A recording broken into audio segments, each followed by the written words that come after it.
Hey guys, Steven Universe here, and today we're looking at Steven Universe episode 24, Indirect Kiss. Now before I get into the video, I just want to say thank you for viewing the video, and please comment in the comment section below, or even hit the subscribe button if you like. So, Indirect Kiss. Pretty interesting episode overall. I did really like it. One of the more sadder episodes of Steven Universe, which did surprise me, as we take a more in-depth look, I suppose, into Rose Quartz, Steven Universe's mom. We saw a little bit more of what made Steven Universe's mom so special in the last episode. Garnet told us about how she wanted to heal, note that very specific word usage, the monsters. And in this episode, we learned just a little bit more about Rose Quartz from Garnet once more. And I think this is all trying to set up for the next two episodes, which is the half-hour special, which airs this Thursday. That's what is it?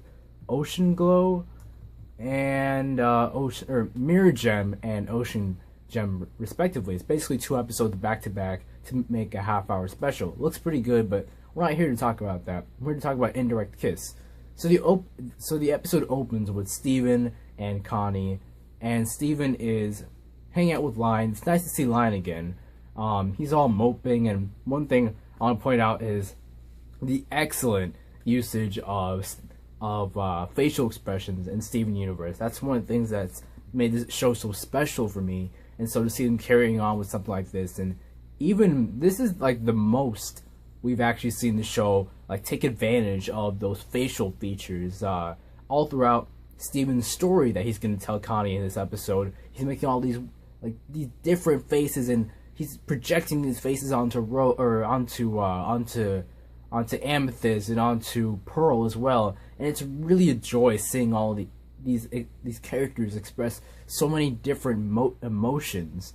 But anyway, so Connie notices that there's something not quite right with Steven. He's not his usual jovial self. He's more down in the dumps, and he's more depressed. So naturally, being the good friend she is, she asks him what's wrong. And that's when we get into the story of how Amethyst broke her gem.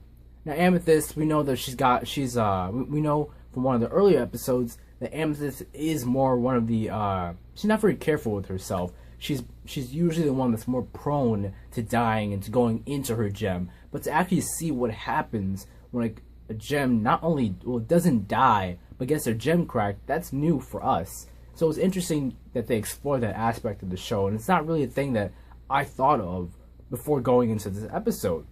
So what does happen when a gem gets their gem cracked? Well, if we use Amethyst as an example, a lot of weird things happen. As we know from before, the gems, the crystal gems, are projecting, projecting their image with their gem.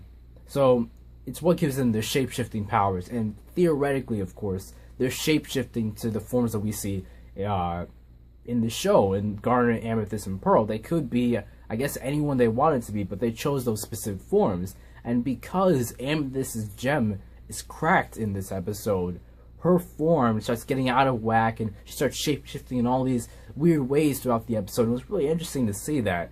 Even maybe just a little bit disturbing in some instances, but interesting nonetheless. So naturally, we get to see that gem cracked, and Garnet and Pearl both see this, so they're worried. And so we get to go way back into Rose's Garden, a thing we saw in one of Lars's earlier episodes, and we learned that Rose used to be able to heal people with her tears, one of Rose's special powers, and so they believe that Steven also has that power because he has Rose's gem.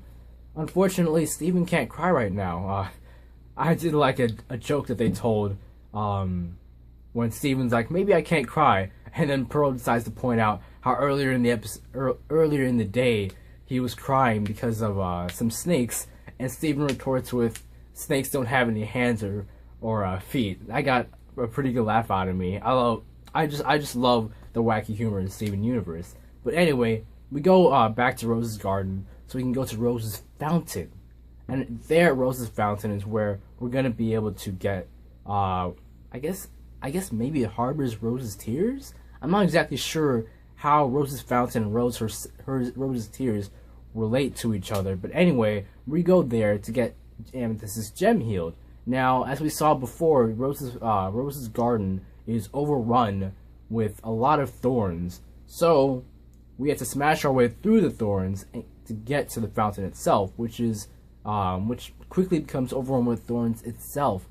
And continuously throughout this episode, we see Steven try and try and try again to cry so he can heal Amethyst, and it's actually pretty dismaying seeing Steven go to such great lengths to heal one of his comrades, and he just can't muster up those tears he needs to heal her. And he's not a very happy camper when he finds this out. He feels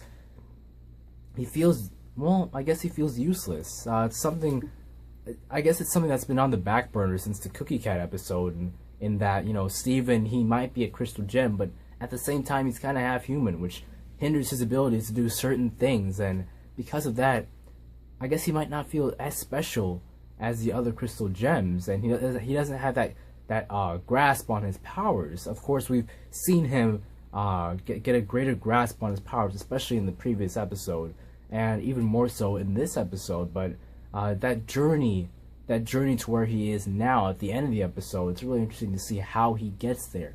But anyway, to avoid major spoilers, we do get Amethyst all healed up, because we find out Steven doesn't have the ability to heal with his tears, but he can heal with another thing. I'm going to let you guys see that in the episode itself. That's actually a pretty interesting aspect to the episode. I don't want to spoil that. It kind of caught me off guard. But yeah, Indirect Kiss was a pretty interesting lead up to Mirror Gem and Ocean Gem. I'm really interested to see where they take this whole exploring Steven's powers and exploring Rose and who she is, and I really and sincerely hope that in this next half-hour special we go full into it and we get to see, you know, more Rose, and we get to see Steven have an even greater grasp of his powers. We haven't seen his shield since I believe it was the first episode, so it'd be nice to be able to see Steven use his shield again in this episode. I do have a theory about that, but no spoilers for you guys. Anyway, what do you guys think about the episode? Let me know in the comment section below, and I'll be here with the half-hour review of the Mirror Gem and Ocean Gem Steven Universe episodes later on this week. I'm Steven Univiewer, and I'll see you guys later.